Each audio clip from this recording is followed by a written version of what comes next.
In the previous lecture, we were discussing about the case of thermally fully developed flow in a parallel plate channel with constant wall heat flux.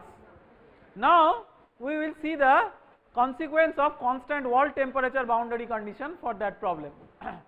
So, case 2,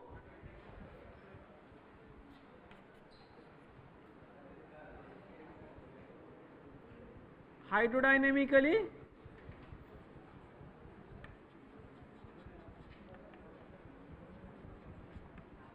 and thermally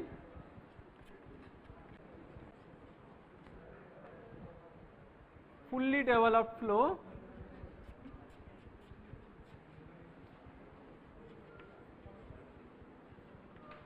in a parallel plate channel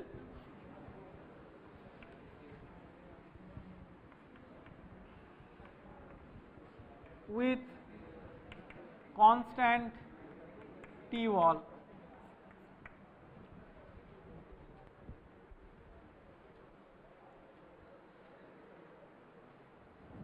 So, what I have done is I have kept in the board the derivation for the constant wall heat flux, because I want to show you the contrast between that derivation and this derivation. So, wherever the things are the same as the previous case, I will not erase, and wherever are the things which are different from the previous case of constant wall heat flux, we will erase that.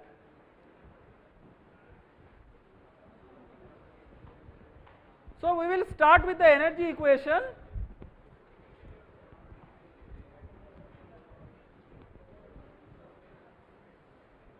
U del T del X. What is del T del X for constant wall temperature? We derived in one of our previous lectures. What is that? Theta into dTm dx. For constant wall heat flux, it is dTm dx. For constant wall temperature, it is theta into dTm dx. Okay. So, this here you have, for this is 0. What about this one, del 2T del x2? For constant wall heat flux, thermally fully developed flow, del T del x is a constant, but for constant wall temperature, del T del x is not a constant.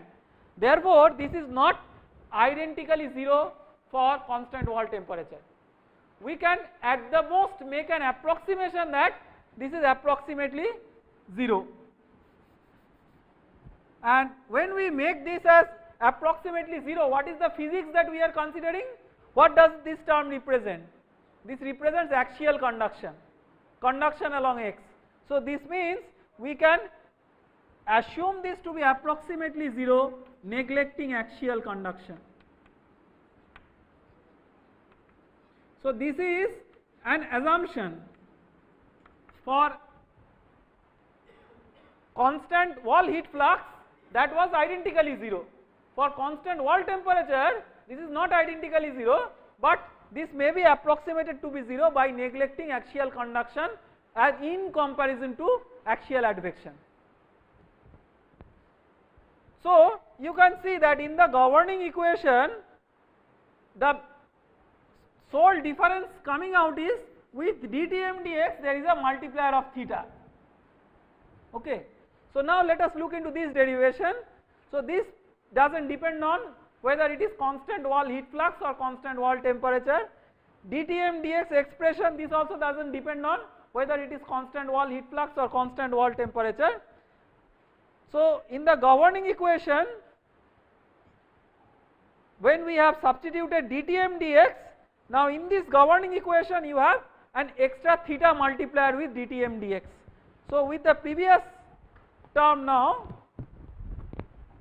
we will have a multiplier of theta, right. Whatever was in the previous case, that was dTm dx, now it will be theta dTm dx. So, here it will be theta,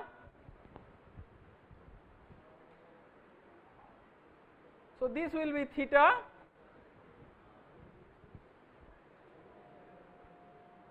so the governing equation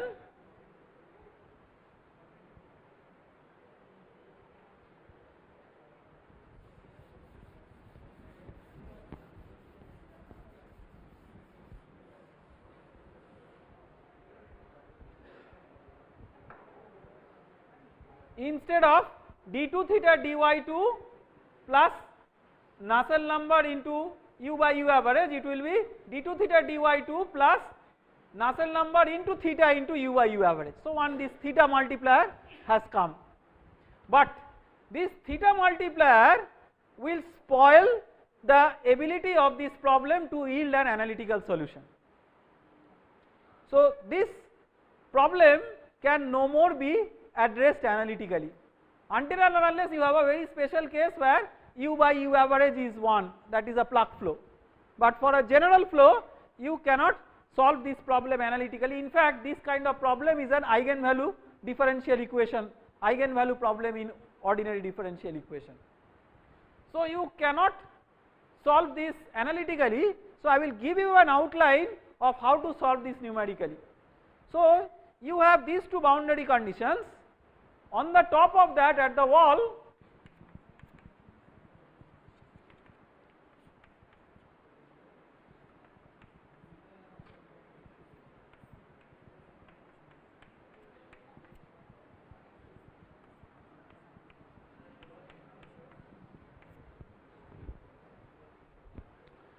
this is the boundary condition at the wall. So, you can write minus k del y bar by h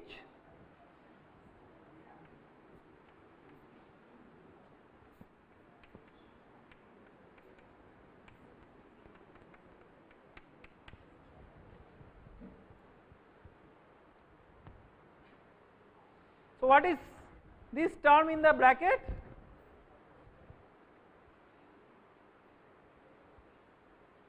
This is theta, right?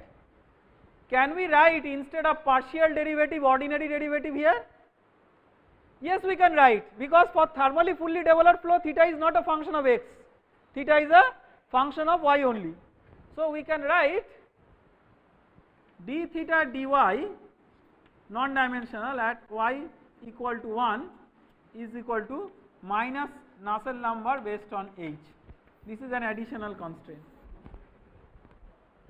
So, we have a constraint 1, we have a constraint 2, this is a third constraint.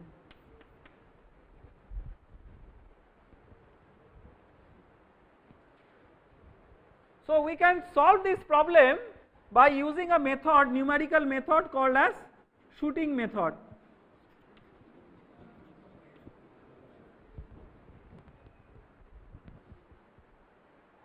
So, shooting method is a method where what you do is, so from the name it suggests that you have a target, you shoot the target, you try to hit the target, and based on your error in hitting the target you make a revised calculation.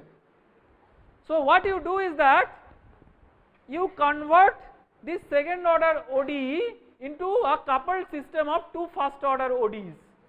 Okay. So, I am giving you the outline, and your job will be to implement this in MATLAB. This will be your one of the homeworks. See, all problems cannot be analytically solved. So, you must learn how to write small programs at least to solve problems numerically. That will give you a good grasp on basic numerical methods for solving the heat transfer problems. So, I will give you the outline, I will tell you what to do, but you have to implement it in the computer. So, what you do is that you write this equation as a coupled system of two first order ODEs. What will be the variables? Theta and d theta dy. Okay. So, you can assume that theta is equal to theta 1 and d theta dy, that is d theta 1 dy is equal to theta 2. So, you will get theta 2 as a function of theta 1 and another equation this one. So, these are the two coupled first order, one is d theta 2 dy plus f into Nusselt number into theta 1 equal to 0, right, and the other equation is d theta 1 dy is equal to theta 2. So, you will get a coupled equation, two equations with theta 1 and theta 2, but two first order equations. So, this is a trick of reducing a nth order equation into coupled n number of first order equations. Here we are reducing the second order equation to coupled system of two first order equations. Then what are the boundary conditions? At y equal to 0, see, if we have both the conditions for theta 1 and theta 2 at y equal to 0, then we call it an initial value problem. That is, we know at the start of the domain what is theta 1 and what is theta 2. So at the start of the domain, or we can use the start of the domain at y equal to 1 also. So at the start of the domain at y equal to 1, let us say y equal to 1, that is the wall. We consider the start of the domain, so theta 1 is 0. And at y equal to 1, this is theta 2 at y equal to 1.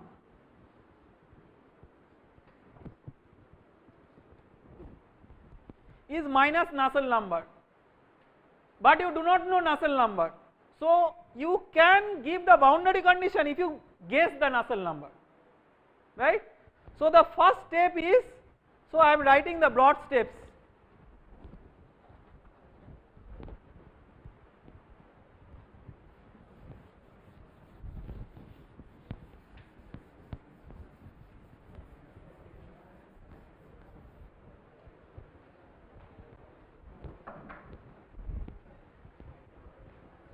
So you have d theta 2 dy bar as a function of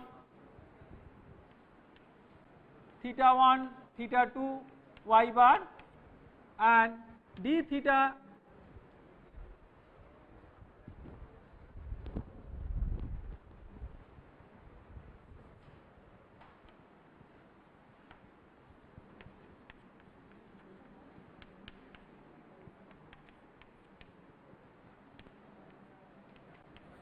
what is this f1?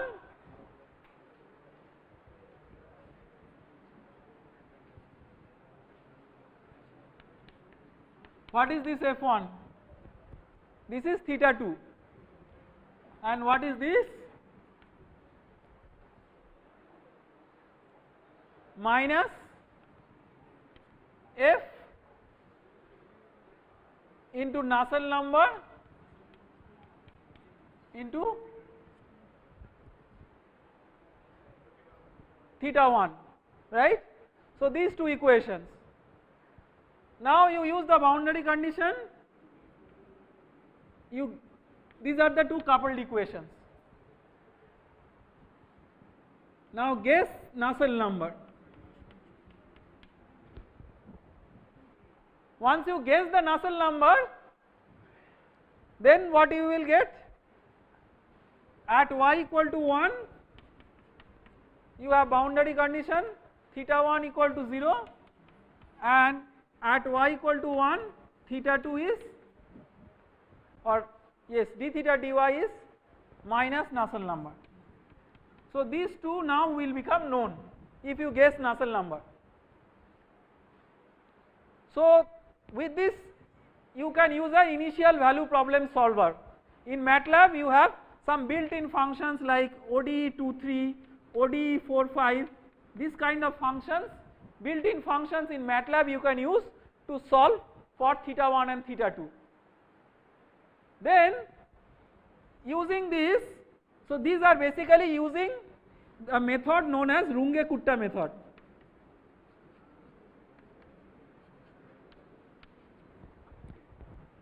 This is a method of numerical solution of initial value problems. Okay.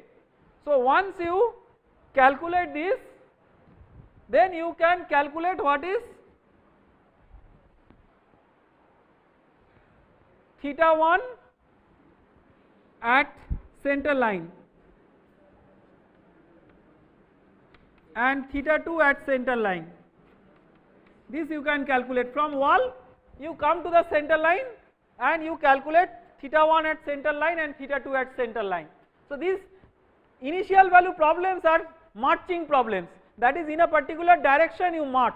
The direction may be time, the direction may also be a physical direction, I mean x or y direction.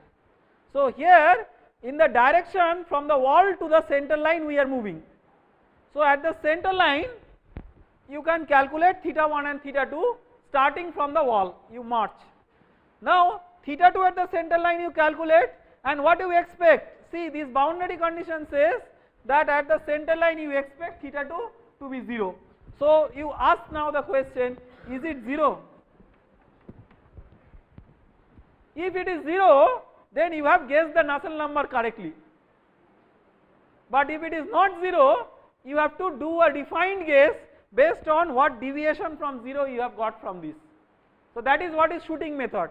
That is, if your target is to hit the bullseye is 0. So if you do not hit the bullseye, you look into the deviation from the bullseye and then retake your shooting. So then you, if not, correct the Nusselt number guess and iterate. So in this way you go on correcting the Nusselt number guess till you iterate to a converged solution that whatever guess of the Nusselt number gives theta 2 is equal to 0 at the center line, that is the converged value of the Nusselt number. So that is the procedure for solving this problem. There is no shortcut way of doing this. You have to write the program by yourself, you have to solve, and I will give you the answer, you have to check the answer. So let me give you the answer for this. So the Nusselt number is 7.54, that is the answer for this problem. So you write a program and then get the value and check whether you get this. Of course now you know the answer, so you can play a trick with me by giving this as the initial guess, and then in one step without iteration you can check the, you can get the answer. But I mean all of us understand that life is not as simple as this. So anyway, let us now move on to the other geometry, which is the circular pipe.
Hydrodynamically and thermally fully developed flow through a circular pipe. So we have now seen the parallel plate channel situation, just now we have seen. Now we will see the circular pipe. So the concept wise there is absolutely no difference, only the mathematics wise it will be little bit different, which we will see that what difference it is and what is the consequence in the solution. But physical concept wise, that is why I first started with the parallel plate channel, that it may be a very simple physical situation, but it gives you the physical understanding of the problem completely. Now for flow through a circular pipe, let us start writing the governing equation. So u del t del x, in place of u what will be this? So the circular pipe, let us say this is the pipe with this as the z axis and this as the r axis. Okay. So in place of u it will be Vz, del t del x will be del t del z, plus in place of v it will be Vr.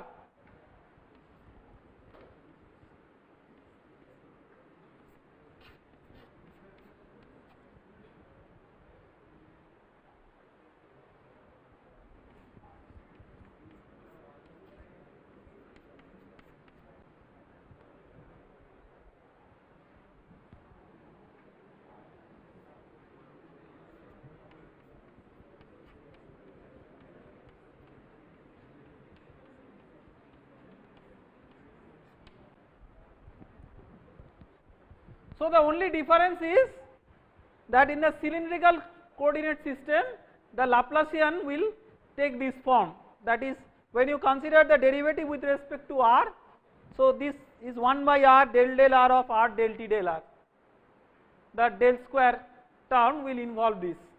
If it was a spherical system it would have been r square. So where from this come r square all this?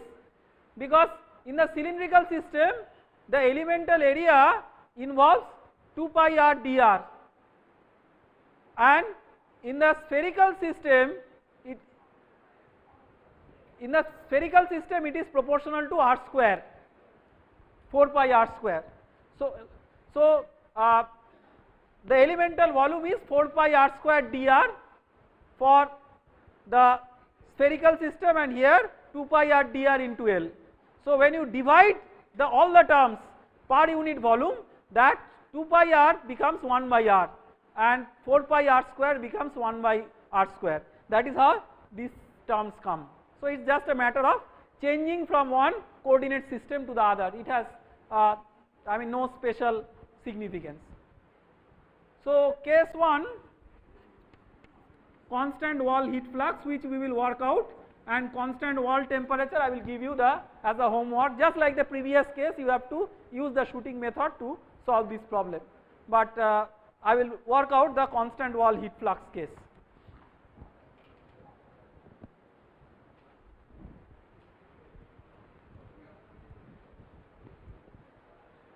So constant wall heat flux del T del Z will become dTm dZ, right?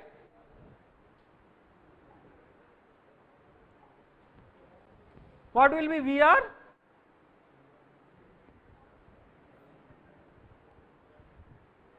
Vr will be 0 for fully developed flow.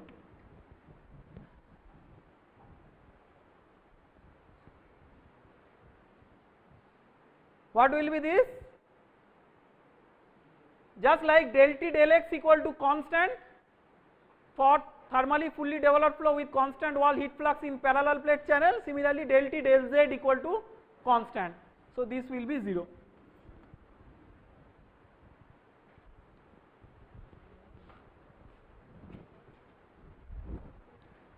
So you are left with Vz dTm dZ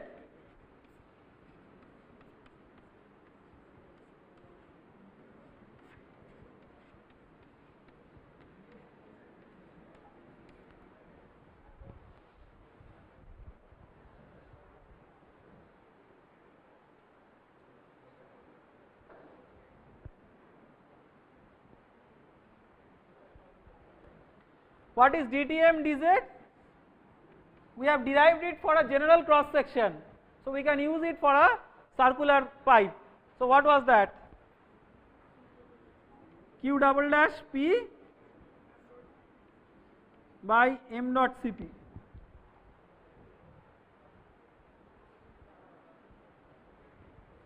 So you can write this as Vz into Q double dash P is 2 pi r, perimeter for a circle is 2 pi r, divided by m naught is rho into V average into A, pi r square.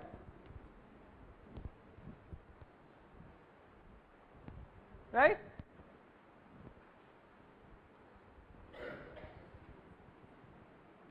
Is equal to alpha into 1 by r del del r of r del t del r. Now we will define theta is equal to t minus t wall by Tm minus T wall, and non-dimensional r is equal to small r by capital R, where capital R is the radius of the pipe.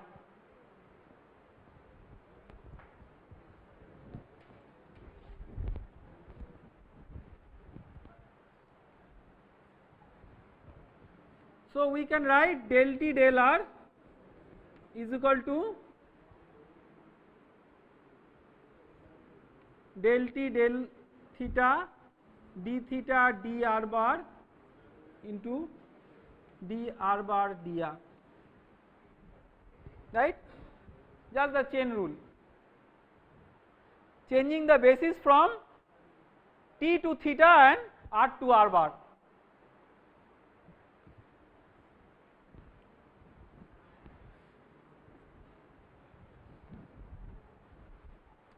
So del T del theta is Tm minus T wall, and dr bar dr is 1 by capital R.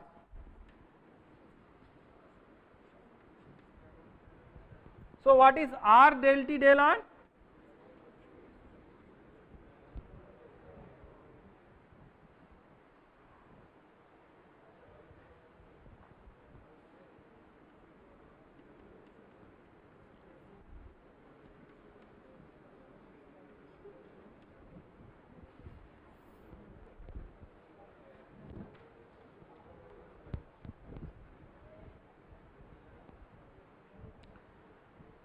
Then what is del del R of r del T del R?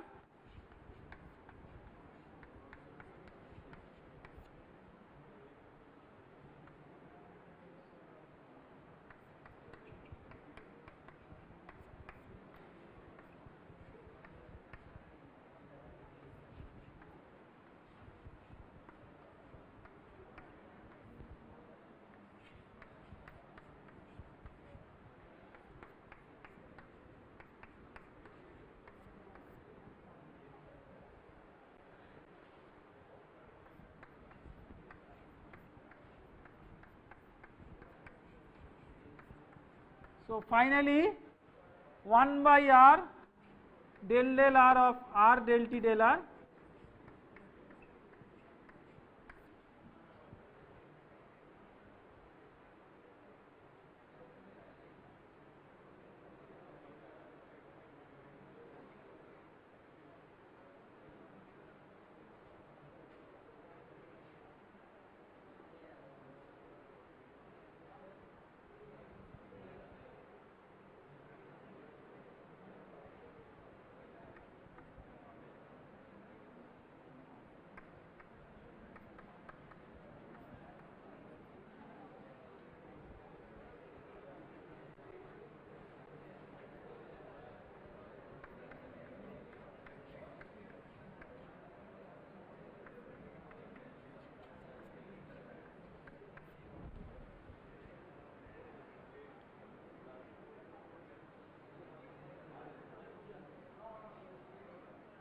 right, Tm minus T wall by r square into, because this small r you can write r bar into capital R. So that capital R into this capital R makes it r square.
So we can write Vz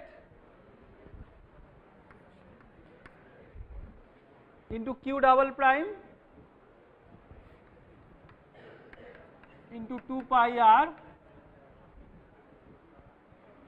by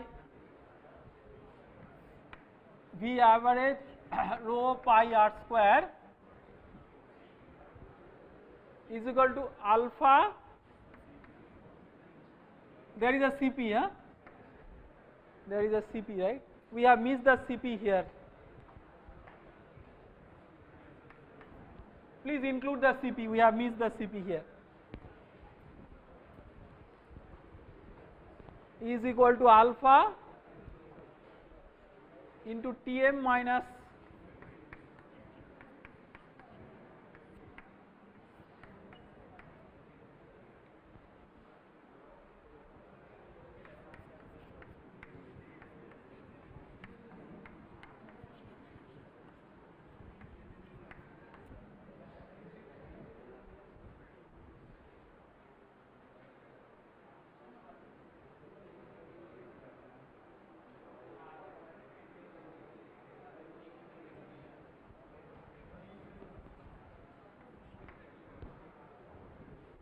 alright, just check. Now what is the next step? In place of Q wall we will write H into T wall minus Tm.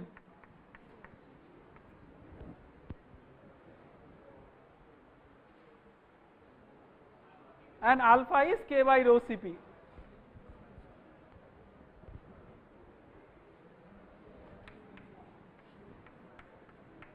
So rho Cp gets cancelled, pi gets cancelled, r square also gets cancelled. So 1 by r d dr r d theta dr plus Vz by V average into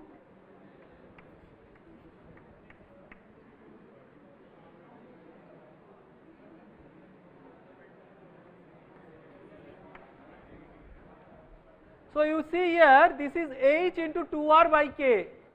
H into 2r by k, what is 2r? 2r is the diameter of the pipe. So it is H d by k, that is Nusselt number based on the diameter d. Normally the convention is for a pipe the reference length scale is considered to be the diameter of the pipe, whereas for a flat plate it is the length of the plate. So these are physical reference lengths governing the physics of the problem. So for a pipe it is never the length of the pipe that will seriously govern the physics of the problem, but it is the diameter of the pipe that will, or radius whatever. So normally in engineering it is the diameter that is considered as the reference scale. If somebody takes radius also it is okay, there is no problem, it is just a matter of convention that we take as the diameter in engineering. So what are the boundary conditions? So let us integrate this ddr of, now where does fluid mechanics come into the picture here? What is Vz by V? This you tell. This is the solution from Hagen-Poiseuille flow. What is that? What is the velocity profile?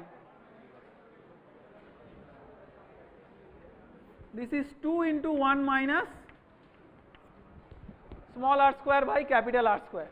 This is Hagen-Poiseuille flow, fully developed, hydrodynamically fully developed flow through a circular pipe.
Now can you tell what is the value of C1?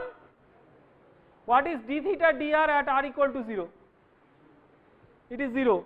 So if you substitute d theta dr equal to 0 at r equal to 0, you will get C1 is equal to 0. So boundary condition number 1, d theta dr is equal to 0 at r equal to 0, that will tell you C1 equal to 0. So d theta dr is equal to minus 2 Nusselt number into r square by 2 minus r4 by 4 divided by r, that is r by 2 minus r cube by 4, right. So theta is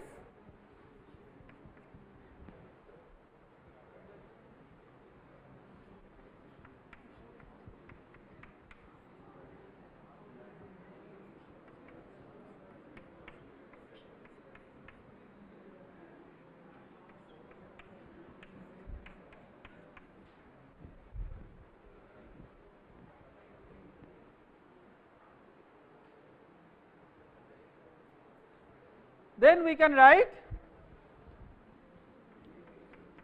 boundary condition number 2 at r equal to 1, what is theta? Theta is t minus t wall by tm minus t wall, r equal to 1 means wall, so theta is 0. So this will give you what is C2. So that means you can write theta is equal to Nusselt number into some function g of r, right.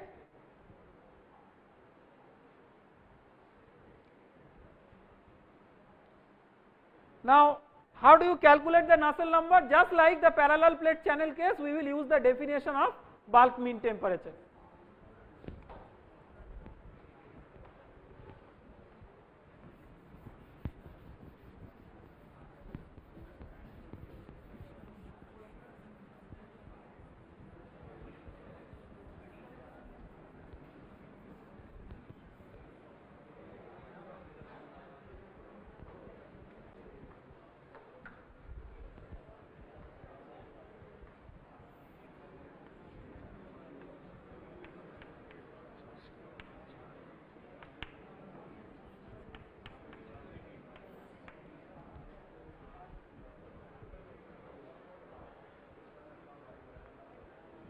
So use the definition of bulk mean temperature. So what is the definition?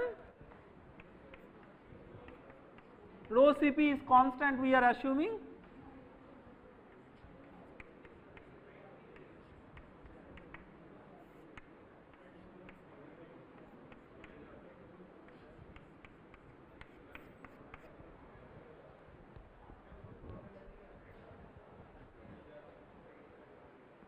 So what is dA for a circular pipe? 2 pi r dr. So integral of Vz into T into 2 pi r dr by V average into pi r square, 0 to r. So you can write Tm is equal to Vz by V average into T into 2 r bar d r bar 0 to 1. So what we have done is we had absorbed one capital R with small r and one capital R with d of small r. So it has become r bar d small r bar. Now in place of T we will use the definition of theta and write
What will be this last term? Remember, integral of Vz into 2 pi r dr is equal to V average into pi r square. So that is the non-dimensional form of that ratio which becomes 1. So that is integral of Vz into 2 pi r dr by V average into pi r square. That ratio is 1. So you see, I am trying to generalize it. It does not depend on what is the velocity profile. This becomes always 1.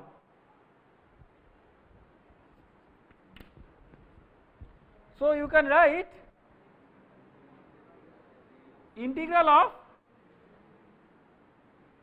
Vz by V average into theta into 2 r bar dr bar 0 to 1, that is equal to 1.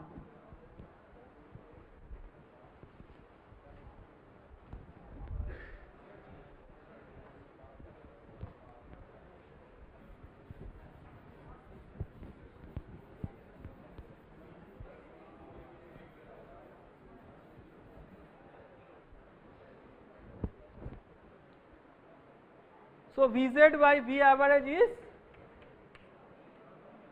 2 into 1 minus r bar square, then theta is Nusselt number into g of r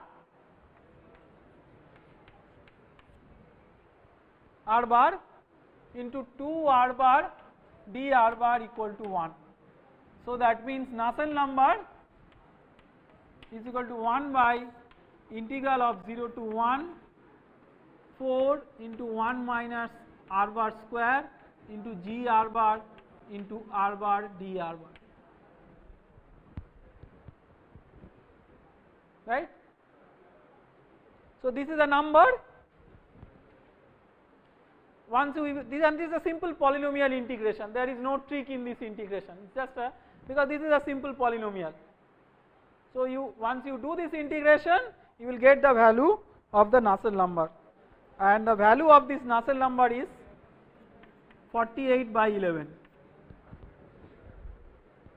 So I am just giving you all the answers because it is, I think, a good exercise that you complete all these things by yourself by doing the small missing algebraic calculations, because I have given you the entire framework, the entire method, but some little bit of polynomial integration and those things are not numerically evaluated. So you can numerically evaluate those and check these answers. That will give you a good confidence of how to approach these problems.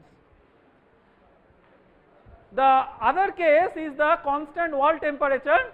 I am giving you the answer, you have to do by the shooting method. So again, the important difference between the previous case and this case is that when you are considering the equation, what will be the change in this equation if it is constant wall temperature? This will be multiplied by theta.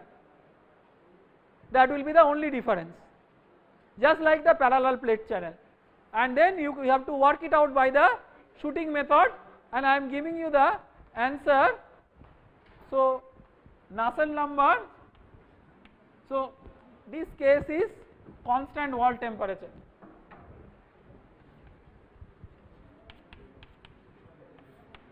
Nusselt number is equal to 3.66 based on the diameter.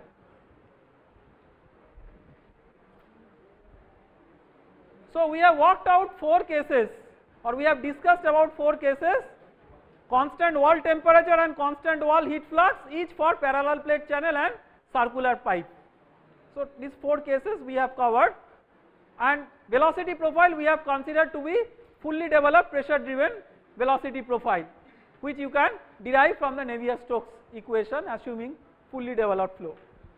Now in practical industrial applications, often the laminar flow constraint is not satisfied. So then if the flow is turbulent flow, and turbulent flow through a circular pipe is very common in industry.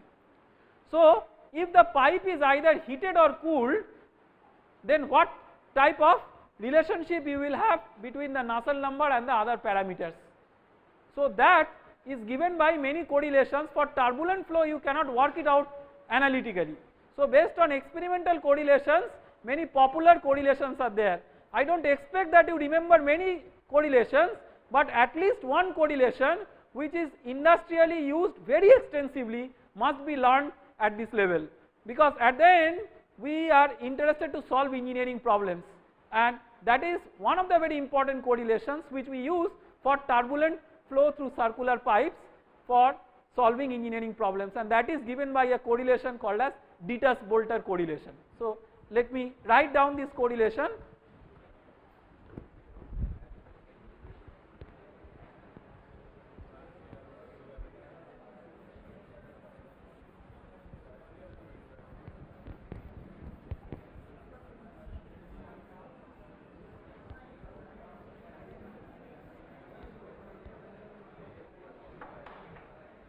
So for turbulent flow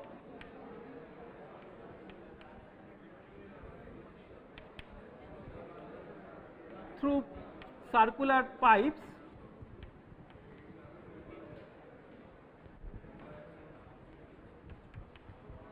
one need to use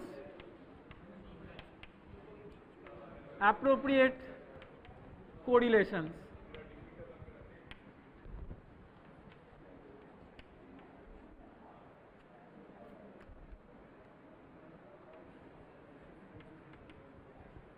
One example,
so in this correlation the value of this, so again you see that Nusselt number is of the order of Reynolds number to the power n into Prandtl number to the power m. So that fundamental understanding still remains. Now this Prandtl number to the power n, value of n depends on whether it is heating or cooling. If the wall temperature is greater than the bulk mean temperature, n is 0.4, and if it is less than the bulk mean temperature, that is cooling, that n is 0.3. Remember that this is average Nusselt number, because in a turbulent flow you do not achieve a situation where you have a constant heat transfer coefficient. So you have this H varying continuously with x. So you have H average into d by k, that is Nusselt number average, and Reynolds number of course rho into V average d by mu. Now a very important thing, see, as engineers when you make calculations you have to use the properties mu, rho, k. These properties are functions of temperature. So at what temperature you will calculate these properties. So not at the bulk mean, because at the close to the wall the temperature will be mostly driven by the wall temperature, mostly governed by the wall temperature. Far away from the wall it will be mostly governed by the bulk mean temperature. So the engineering practice is to evaluate properties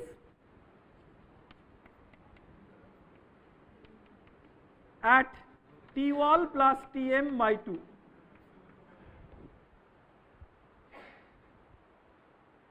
Okay. if it is for flow over a flat plate, then instead of Tm you can use T infinity. So Tm, see now you have learnt some aspects of forced convection, you try to unify the concept. In the forced convection for flow over a flat plate, whatever was the role of T infinity, the same role is played by Tm or the bulk mean temperature for an internal flow which is confined between boundaries. Okay. So, I do not want to bother you with many of these correlations, because as I promised you that we will not discuss in the undergraduate level some formula which we cannot derive in the class. But this is a sort of an exception as an example, because this is so commonly used by engineers. I believe as an engineer you must know this correlation. Now, so far we have discussed about what? Let us summarize. We have discussed about forced convection with flow over a flat plate and flow in a channel or a pipe. We have derived the momentum equations, the energy equations, and we have solved the fluid mechanics problem and the heat transfer problem. But in all these problems we have neglected viscous dissipation, which was one of the terms that appeared in the derivation of the energy equation. Now what happens? What are the practical engineering situations when the viscous dissipation term is important, and how can you analyze those situations mathematically? So we will learn that in the next lecture when we discuss about cases where viscous dissipation terms may be important. Thank you very much.